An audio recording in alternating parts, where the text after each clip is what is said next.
അയോധ്യയിൽ പ്രാണപ്രതിഷ്ഠ നടക്കുമ്പോൾ ലോകമെങ്ങും ആഘോഷമാണ്. ഭാരതത്തിന് പുറമെ വിവിധ രാജ്യങ്ങളിൽ നിന്നുള്ള ശ്രീരാമഭക്തർ രാമമന്ത്രം ജപിച്ചും ഘോഷയാത്രകൾ സംഘടിപ്പിച്ചും ധന്യനിമിഷത്തെ വരവേൽക്കുകയാണ്. പ്രതിഷ്ഠാ ചടങ്ങിനോടനുബന്ധിച്ച് പല രാജ്യങ്ങളും അവധിയും പ്രഖ്യാപിച്ചു. വിദേശ രാജ്യങ്ങൾ ഒന്നടങ്കം രാമനെ കാണാനായി കാത്തിരിക്കുകയാണ്. ന്യൂയോർക്കിലെ ടൈംസ് സ്ക്വയറിൽ പ്രാണപ്രതിഷ്ഠയുമായി ബന്ധപ്പെട്ട നിരവധി ചിത്രങ്ങളും വീഡിയോകളുമാണ് പ്രദർശിപ്പിക്കുക. അതേസമയം വാഷിംഗ്ടൺ DC മുതൽ പാരീസ്, സിഡ്നി എന്നിവിടങ്ങളിലായി വിശ്വ ഹിന്ദു പരിഷത്തിന്റെ ആഭിമുഖ്യത്തിൽ നിരവധി പരിപാടികളും സംഘടിപ്പിക്കുന്നുണ്ട്.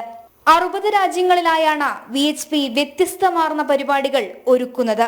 പാരീസിലെ ഡാല കപ്പല്ലയിൽ നിന്ന് ആരംഭിക്കുന്ന രാംനാഥ് യാത്ര ഈഫൽ ടവറിലാണ് എത്തിച്ചേരുക. പാരീസിന്റെ പ്രധാന ഭാഗങ്ങളിലായി വിവിധ പൂജകളും വിശേഷാൽ ചടങ്ങുകളും സജ്ജീകരിച്ചിട്ടുണ്ട്. മൗറീഷ്യസ് ഭരണകൂടം പ്രാണപ്രതിഷ്ഠാ ദിനത്തിൽ ഹിന്ദു വിശ്വാസികൾക്ക് അവധി പ്രഖ്യാപിച്ചു. ചടങ്ങിനെ ഏറെ പ്രാധാന്യത്തോടെയാണ് കാണുന്നതെന്നും മൗറീഷ്യസ് ഭരണകൂടം വ്യക്തമാക്കി.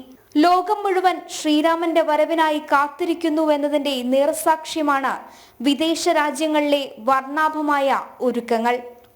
ന്യൂസ് ഡെസ്ക്, ജനം.